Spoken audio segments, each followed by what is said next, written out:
The first thing you noticed about our home was the silence. A deep, luxurious quiet broken only by the soft, rhythmic click of my husband's keyboard as he worked in his study, or the distant, contented hum of the sub-zero refrigerator. The second thing you noticed was the green.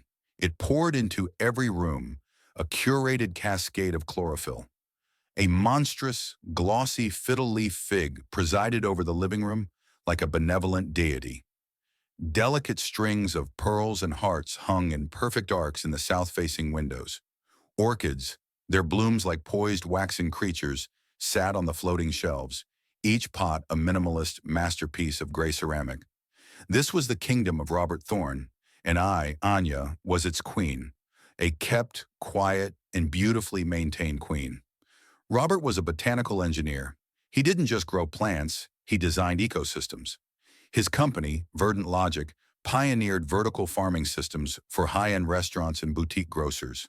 His mind was a labyrinth of pH levels, lumens, nutrient solutions, and growth algorithms. Our marriage was his most successful private project. He had taken me, a somewhat wilted graduate student in art history when we'd met, and provided the perfect conditions for my flourishing.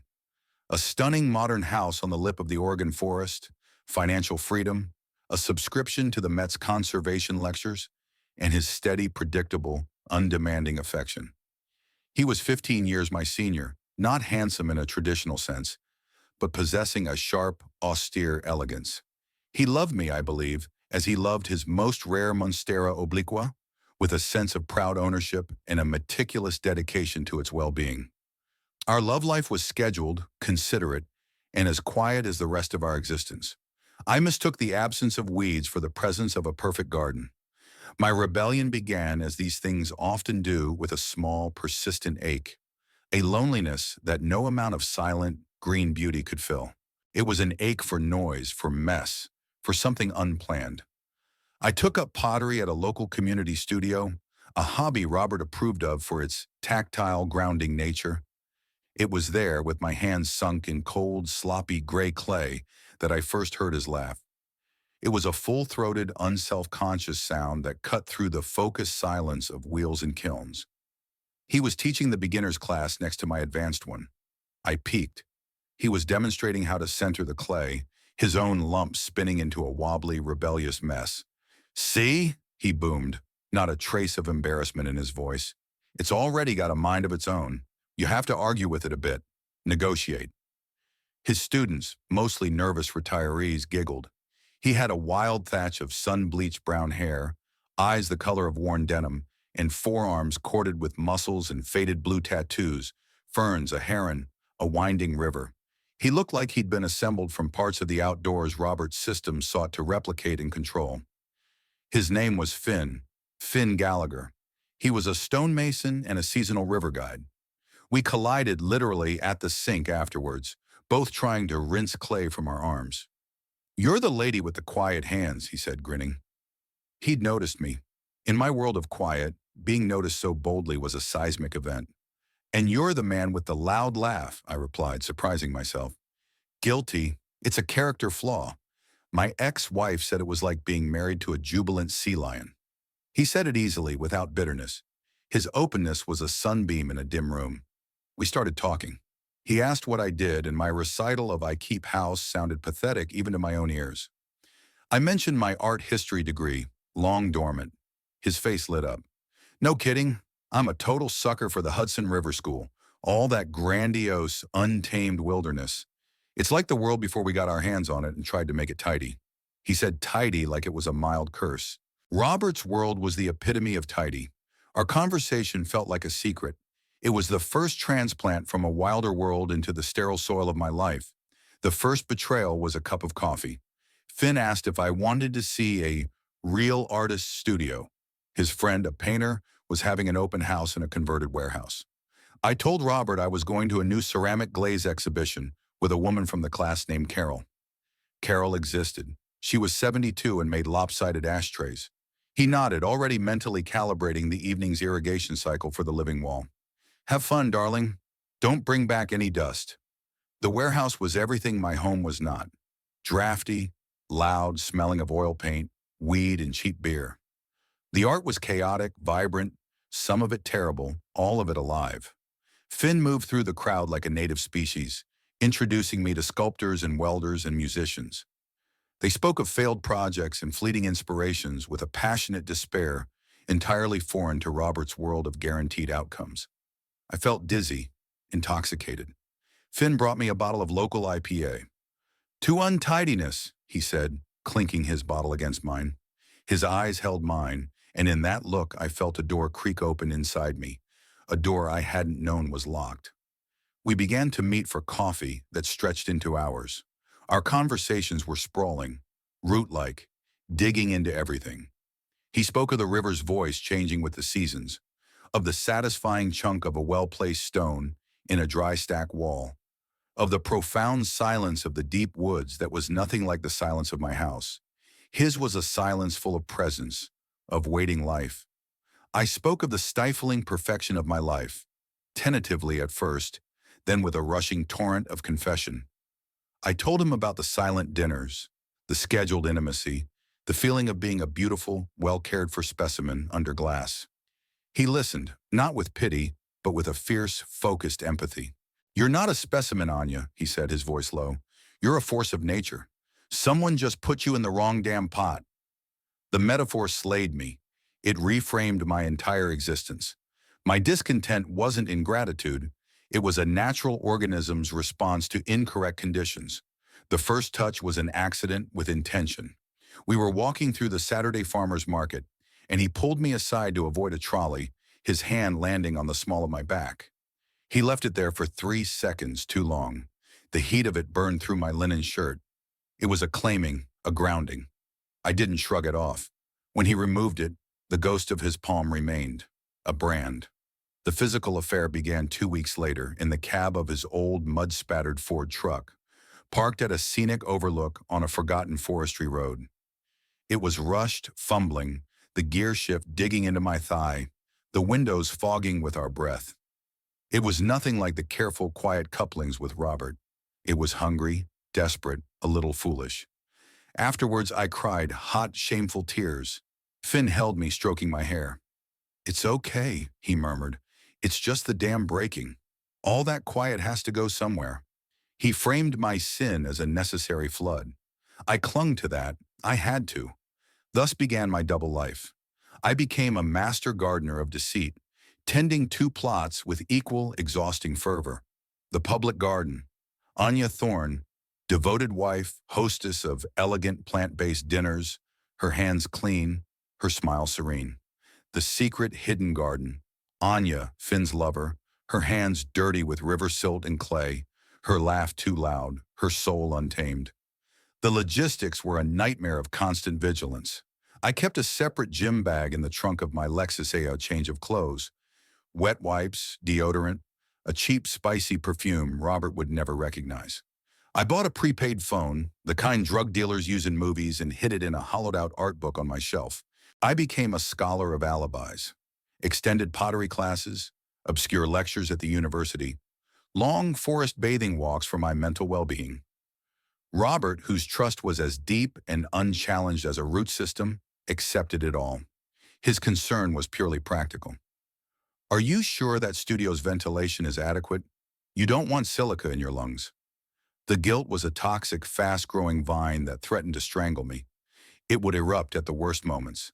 As Robert, with quiet pride, showed me a new, AI-driven moisture sensor he'd developed for the orchids. As he gently folded a cashmere blanket over my legs on a chilly evening, his touch so kind it felt like a knife twist.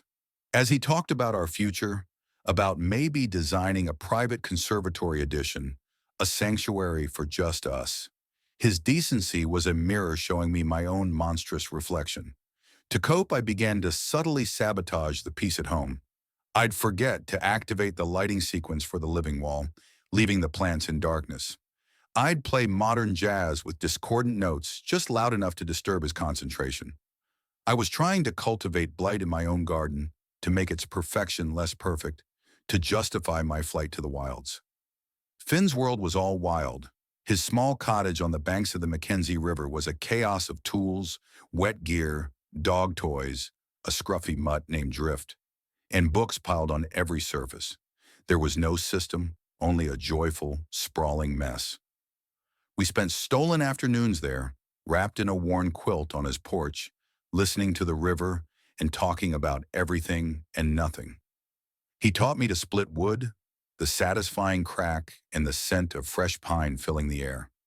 I told him about Caravaggio's use of shadow, and he listened, truly listened. With him, I felt not just desired, but necessary. I was the audience for his stories, the appreciator of his rough-hewn world.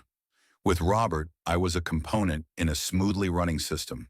With Finn, I was the whole damn ecosystem. The seasons turned. Robert, ever observant, began to notice subtle changes. Not evidence, but shifts in my foliage, as it were. My new preference for bold, ethnic jewelry instead of simple pearls. My restlessness during our silent Sundays. The way I sometimes flinched at his touch. So starved was I for Finn's rougher, more consuming hands. "You seem different, Anya," he said one evening, looking up from his tablet where he was monitoring a crop yield in Qatar. "Distracted. Is your pottery not fulfilling you anymore? We could look into a private tutor, or perhaps you could audit a course at the university." His solution was always to provide a newer, better condition for my growth. He couldn't conceive that I might want to break the pot entirely. "I'm just exploring," I said, the lie now a familiar, bitter leaf on my tongue. The crisis began with a storm. A late autumn gale, rare for our valley, rolled in with violent intent. Robert was away at a conference in Singapore, presenting a paper on sustainable urban agriculture. The winds howled and the power died, plunging my silent, perfect house into a deeper, more profound silence. The automated systems failed. The gentle hum of life support stopped. In the terrifying dark, the house felt not like a sanctuary, but a tomb. The plants, my constant, silent companions, were just shapes in the gloom, suddenly seeming fragile and doomed. I was afraid, truly afraid, not of the storm, but of the silence it revealed. I fumbled for my burn phone. The only person I wanted in that moment was Finn. He answered on the second ring, his voice a gravelly comfort. "Hello, you. The power's out. The storm. It's so dark here." My voice shook. "I'm on my way," he said, no hesitation. 20 minutes later, his headlights cut through the sheeting rain. He arrived smelling of wet wool and cedar, carrying a powerful lantern and a thermos of hot soup. He built a fire in our rarely used fireplace, the first real, crackling, chaotic flame that hearth had ever seen. He didn't marvel at the house. He barely glanced at the famous living wall, now a dark, looming tapestry. He focused on me, wrapping me in a blanket, pouring soup, telling ridiculous stories about guiding city lawyers down rapids. Drift, his dog, curled at my feet. In the flickering firelight, with the storm raging outside, the sterile museum of my home was transformed. It felt alive, warm, real. We made love on the rug before the fire, and it was the most profound transgression, yet bringing his wild, earthy essence into the very heart of Robert's domain. It felt like a conquest, a reclamation. In the exhausted, peaceful calm afterwards, I made a fatal mistake. Lulled by the fire and the residual warmth of him, I fell into a deep sleep. I forgot to set an alarm. I forgot the meticulous cleanup ritual. I woke at dawn to the beep of restored power, the systems rebooting with a series of clicks and whirs. The fire was gray ash. Finn and Drift were gone, but the evidence was everywhere. The rumpled blanket on the floor, 2 soup mugs in the sink, and most damning, the scent, not just his scent, but the smell of wood smoke, deeply, irrevocably woven into the fabric of the curtains, the upholstery, the very air. Panic, cold and sharp, seized me. I flew into a frenzy of cleaning, opening windows to the frigid morning air, spraying citron-neutralizing mist, washing the blanket. But smoke is a pervasive ghost. You can't erase it in an hour. Robert returned that evening, jet-lagged and carrying a beautiful, rare black orchid from a Singaporean hybridizer. He stepped into the foyer and stopped. His nostrils flared. He was a man whose life was built on reading subtle environmental cues, minute changes in humidity, slight variations in leaf color. He could read a room's atmosphere like a botanist reads a plant.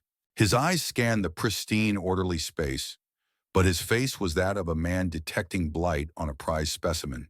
He saw the perfectly fluffed blanket on the sofa, the spotless mugs back in their cabinet, the open windows. "You had a fire," he stated. "The power went out. In the storm, I was cold." My voice was too high. "You used the fireplace." He walked over to it, knelt, and ran a finger along the inside of the immaculately swept hearth. He brought his finger to his nose. Then he looked at the curtain beside the fireplace, leaning in subtly. He knew. He didn't know who or how, but he knew the ecosystem of his home had been violated by a foreign, chaotic element. "It smelled different in here," he said, his voice carefully neutral. "Earthy." "It's the storm," I insisted, a pathetic, wilting defense. "Brought in the forest smell." He looked at me then, a long, slow, assessing look. It wasn't a look of anger, but a profound analytical disappointment. The look of a scientist whose controlled experiment has been contaminated. "I see," he said.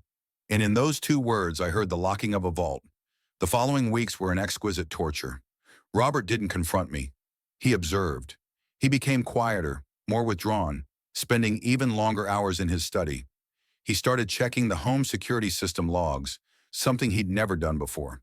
He asked casual, pointed questions about my pottery teacher, about the friends I'd made. The trust, that deep foundational root, was rotting. I, in my panic, began to make mistakes. I mixed up my stories, telling him I'd been glazing with Carol on a day she'd told him she was visiting her granddaughter out of state.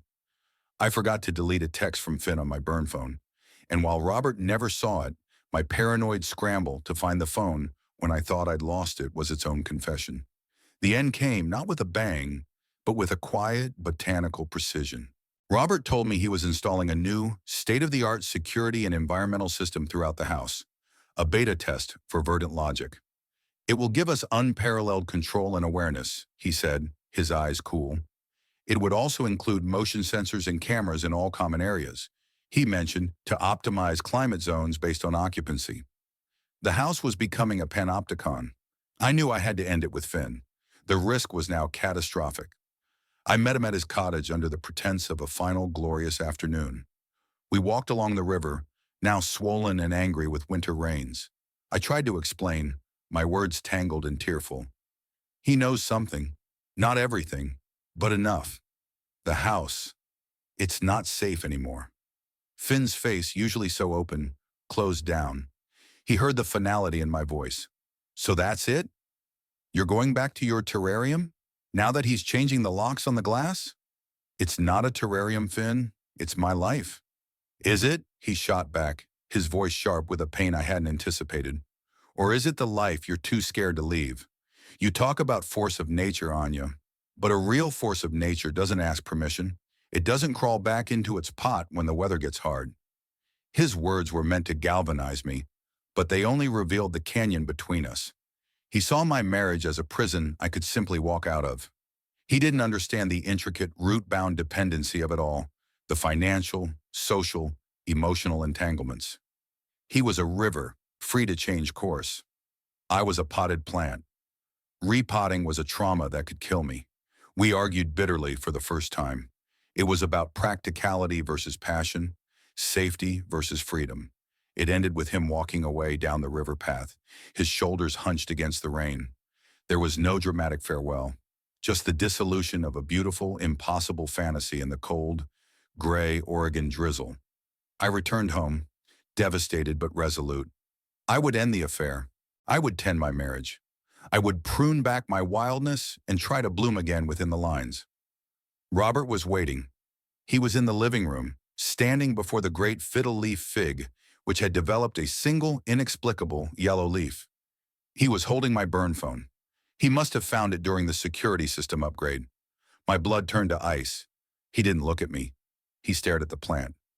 "Do you know why this leaf is chlorotic?" he asked, his voice conversational, clinical. I couldn't speak. "It could be a nutrient deficiency, overwatering, a root constraint, or," he turned his head slowly towards me, It could be a systemic infection, a blight that starts at the root and works its way up, killing everything from the inside out. One must remove the affected parts immediately or risk the entire specimen. He placed the phone carefully on the glass coffee table. Who is he, Anya? There was no point in denial. The evidence was in his hand. The confession spilled out of me, ugly and broken. I told him about Finn, the pottery studio, the truck, the cottage, the storm, the fire. I did not spare myself. I named my own blight. He listened, utterly still. When I finished, the silence was heavier than any storm. He walked to the window, looking out at the managed forest beyond our property line. I provided perfect conditions, he said, more to the window than to me. Optimal light, balanced nutrients, controlled climate. I eliminated every variable for disease, for stress. I thought happiness was an equation to be solved.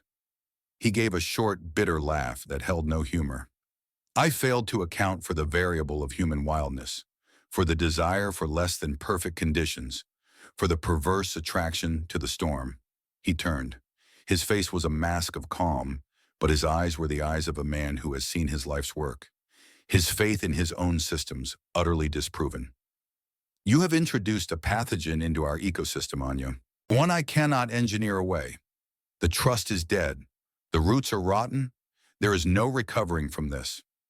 He moved out that afternoon. His packing was methodical, emotionless. He took his research, his computers, a few clothes. He left the house, the plants, the art, everything. I don't want any of it, he said. It's all part of a failed experiment. He paused at the door, the black orchid from Singapore still in its elegant box on the hall table. You should keep that. It requires very specific conditions. I doubt you'll be able to maintain them. Then he was gone. The divorce was swift, mediated by ruthless lawyers. He was scrupulously fair, granting me the house and a settlement that was generous but not extravagant. My father, a retired corporate lawyer who had always admired Robert's stability, was ashamed. You had a masterpiece, Anya, and you vandalized it for a doodle. His contempt was withering. In the weeks that followed, I tried to care for the plants. But I was a poor custodian. I overwatered the fiddle leaf, and its leaves fell in a sodden brown cascade. The orchids withered without their precise misting schedule. The strings of pearls shriveled. The living wall developed a creeping mold. The silent green kingdom was dying around me, a metaphor too potent to bear. I reached out to Finn once, a desperate, lonely text. His reply was brief. I'm guiding in Chile for the season. Take care of yourself, Anya. He was already on to the next river, the next adventure. I had been a rapid he'd run, a thrilling challenge, but not a destination. The wildness I had craved was, by its nature, transient.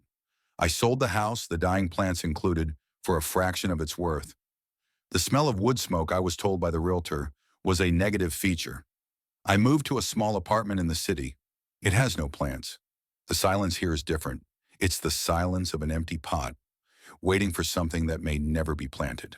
I work now in a generic office, doing administrative work for a nonprofit. My hands are clean. My life is small, tidy, and utterly silent. Sometimes I walk past a garden or a florist, and the smell of damp soil and green growth brings me to the verge of tears. I sought to trade a perfect, silent garden for a wild, authentic forest. But I was never a forest creature. I was a hothouse flower who foolishly craved the storm, and in getting it, was stripped bare, broken, and left to wither in the ordinary, uncurated air.